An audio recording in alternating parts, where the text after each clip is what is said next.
Assalamualaikum warahmatullahi wabarakatuh. Kembali lagi bersama dosen Kumat, dosenku matematika. Apa kabar teman-teman semua? Semoga teman-teman dalam keadaan sehat walafiat ya, sehingga teman-teman bisa belajar dengan baik hari ini. Baik, kali ini kita akan belajar tentang analisis pulang pokok. Titik pulang pokok atau break even point yang kemudian kita singkat sebagai BEP adalah suatu keadaan di mana perusahaan tidak memperoleh profit atau laba dan juga tidak mengalami kerugian, dengan kata lain, impas. Jadi, BEP itu terjadi ketika suatu perusahaan tidak mengalami rugi maupun tidak mengalami profit. BEP itu akan terjadi ketika TR atau total revenue atau total pendapatan sama dengan total cost atau total biaya. Jadi ketika pendapatan sama dengan biaya yang dikeluarkan, maka akan terjadi BEP atau impas. Fungsi BEP. Yang pertama, menentukan produksi minimum yang harus dibuat oleh suatu perusahaan. Yang kedua, menentukan jumlah penjualan yang harus dicapai oleh perusahaan.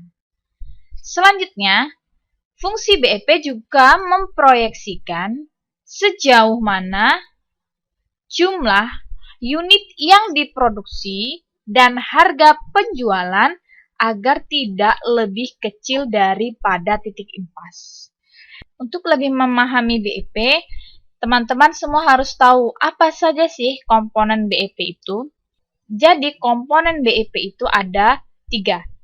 Yang pertama adalah fixed cost atau biaya tetap. Nah, namanya biaya tetap, maka dia tidak mengalami perubahan sama sekali. Contohnya seperti biaya sewa. Biaya sewa itu tidak akan berubah meskipun produk yang kamu produksi semakin banyak. Kemudian gaji karyawan. Sama, gaji karyawan juga meskipun produk yang perusahaan produksi mau sedikit, mau banyak, maka gaji karyawan juga tetap. Selain itu juga ada pajak dan juga asuransi yang akan tetap meskipun berapapun jumlah produksi yang dilakukan oleh perusahaan. Selanjutnya adalah variable cost. Nah, variable cost ini adalah biaya yang tidak tetap. Tidak tetap berarti berubah, yaitu mengikuti kuantitas output perusahaan. Contoh, biaya bahan baku. Ketika produk yang diproduksi semakin banyak, maka biaya bahan baku juga semakin banyak. Begitu juga sebaliknya, ketika yang diproduksi sedikit, maka biaya bahan baku juga semakin sedikit. Selanjutnya ada biaya pengepakan atau pengemasan. Nah, ketika produknya sedikit, maka biaya pengemasan juga sedikit. Tapi ketika produksi meningkat, maka biaya pengepakan juga akan meningkat, akan semakin banyak. Selanjutnya, ada juga komisi penjualan. Nah, ketika penjualannya meningkat, maka komisi yang diberikan juga semakin besar. Ketika penjualannya menurun, maka komisi yang diberikan juga semakin kecil. Nah, inilah yang disebut dengan variable cost atau biaya tidak tetap, atau biaya yang berubah mengikuti kuantitas output perusahaan. Yang ketiga adalah selling price atau harga jual. Selling price adalah harga jual per satu unit barang. Sekarang kita akan mengetahui di mana posisi-posisi komponen BEP tadi dalam grafik. Yang pertama ini adalah grafik fixed cost atau biaya tetap. Fixed cost atau biaya tetap tidak berubah.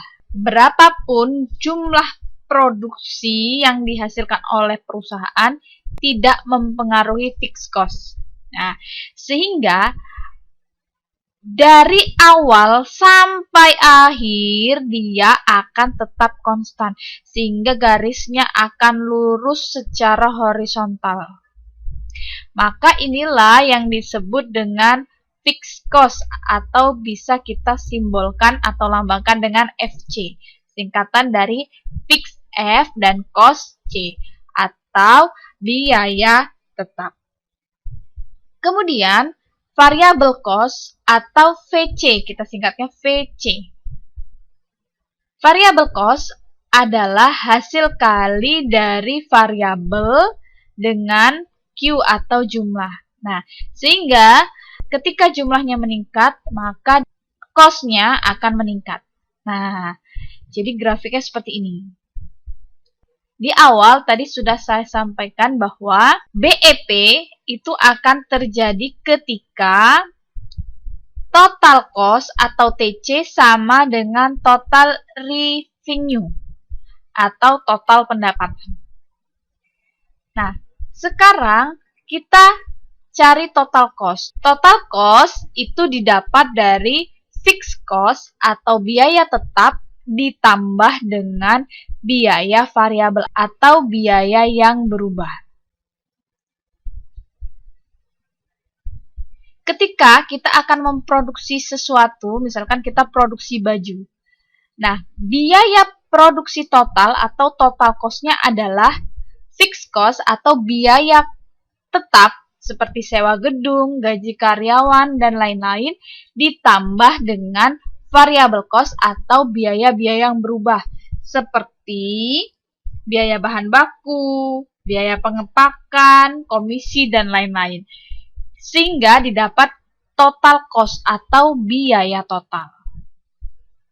Maka rumus biaya total adalah fixed cost ditambah dengan variable cost. Nah, tadi variable cost-nya kan di sini. Ya, grafiknya naik terus ke kanan. Kemudian fixed cost-nya akan tetap nih ya, kurvanya, fungsinya dia tetap. Maka fixed cost akan ditambah dengan variable cost sehingga total cost mulainya dari titik fixed cost kemudian sejajar seperti variable cost. Nah, sehingga inilah total cost-nya. Kemudian total revenue atau total pendapatan. Nah, ini adalah grafik dari total pendapatan. Grafiknya bergeser ke kanan semakin tinggi. Rumusnya adalah price dikali dengan quantity. Pendapatan total itu kan dari berapa banyaknya jumlah barang yang terjual, yaitu Q, dikali dengan harga gitu ya. Nah, maka total revenue rumusnya adalah price, harga, dikali dengan Q, jumlah yang terjual. Maka total revenue adalah sama dengan P dikali Q. Grafiknya seperti ini. Setelah mengetahui posisi total cost dan total revenue pada grafik, sekarang kita akan menghubungkan antara total cost dan total revenue untuk mendapatkan BEP. Saya telah memindahkan total revenue dan total cost dalam satu grafik seperti ini. Nah, total revenue dan total cost akan berpotongan di suatu titik di sini nih. Nah, inilah yang disebut dengan BEP atau break even point atau titik pulang pokok. Nah, ketika perusahaan berada di titik ini, maka artinya perusahaan tersebut tidak mengalami kerugian, juga tidak mengalami keuntungan. Namun, ketika perusahaan berada di sini, maka perusahaan sedang mengalami kerugian. Sedangkan ketika perusahaan berada di sini, maka perusahaan sedang mengalami laba atau keuntungan.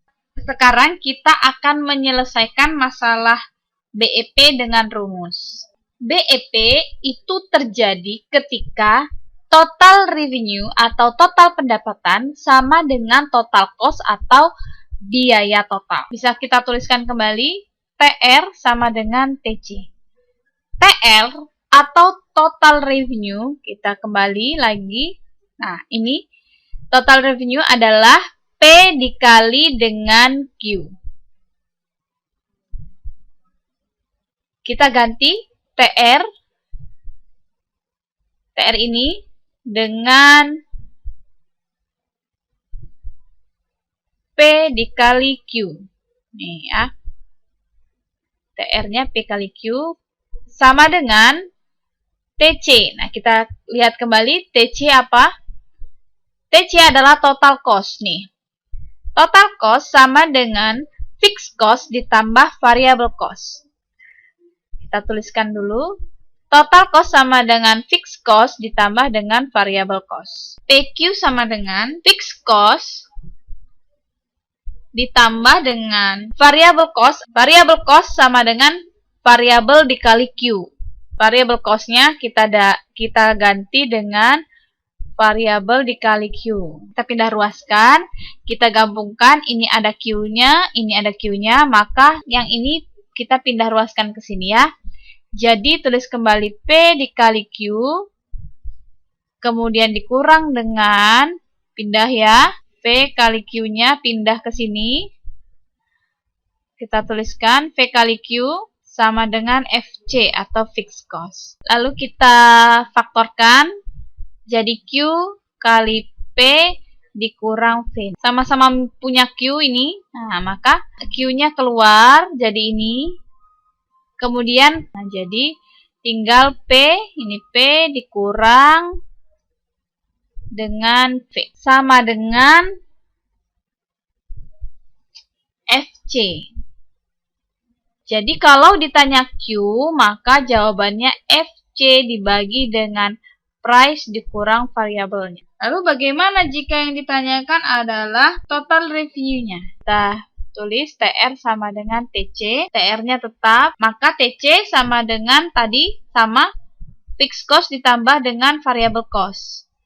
Ya, kemudian maka TR sama dengan variable cost ditambah dengan V kali Q. Karena variable cost ini adalah V kali Q. Nah, lalu kita pindah ruaskan VQ-nya ke sini, maka TR dikurang VQ sama dengan fixed cost atau FC. TR dikurang VQ dikali TR per TR sama dengan fixed cost.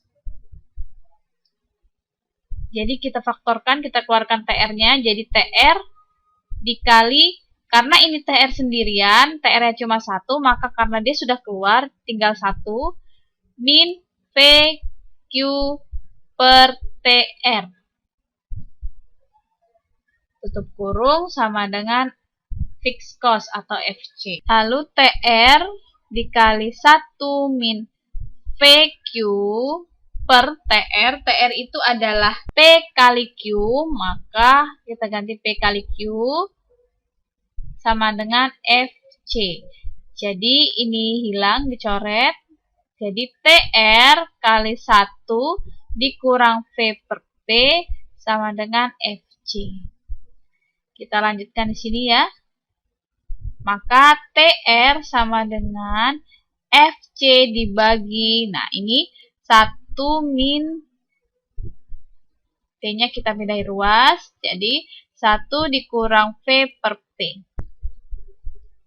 Setelah mendapatkan kedua rumus ini, bisa kita tuliskan kembali.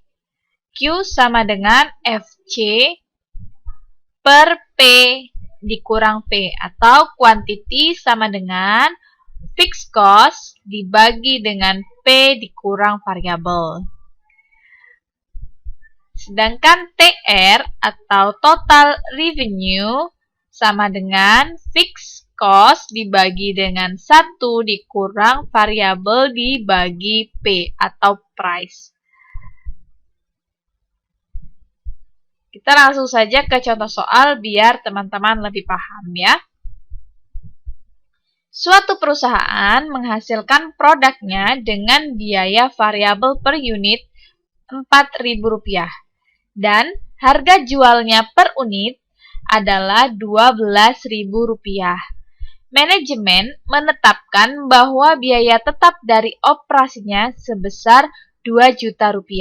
Tentukan jumlah unit produk yang harus perusahaan jual agar mencapai pulang pokok. Nah, sebelumnya kita tulis dulu apa saja yang diketahui. Diketahui 4.000 ini adalah biaya variabel.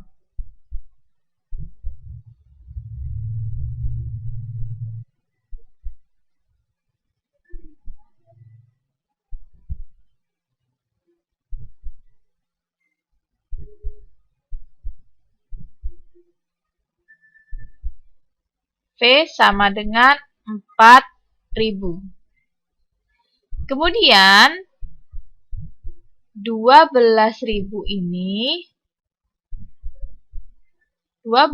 ini adalah harga jual per unit atau selling price. Bisa kita tulis sebagai P sama dengan 12.000.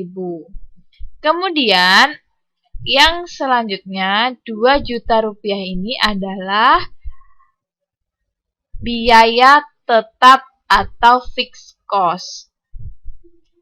Fixed cost yaitu Rp2 juta.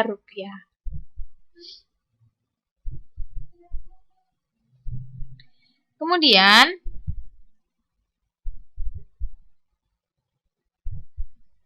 yang ditanyakan adalah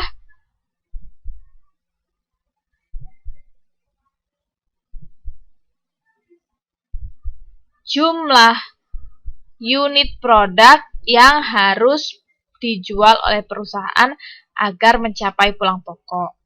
Jadi yang dicari adalah Q ya. Kita tulis ditanya adalah Q. Maka pakai rumus yang Q sama dengan fixed cost dibagi dengan P dikurang V. Price dikurang variabel. Fixed cost adalah 2 juta dibagi dengan P, price-nya adalah 12. Kita tulis 12.000 dikurang V, variabel 4.000. Maka sama dengan 2 juta dibagi dengan 8.000. Kita buang nolnya, kemudian tinggal 2.000 dibagi 8. Jadilah 250 unit. Jadi, banyaknya atau jumlah unit produk yang harus dijual oleh perusahaan agar mencapai pulang pokok adalah 250 unit. Mudah-mudahan teman-teman bisa memahami materi pulang pokok ini dengan baik ya. Jangan kemana-mana, tetap di Dosen Kumat, Dosenku Matematika. See you in the next video. Wassalamualaikum warahmatullahi wabarakatuh.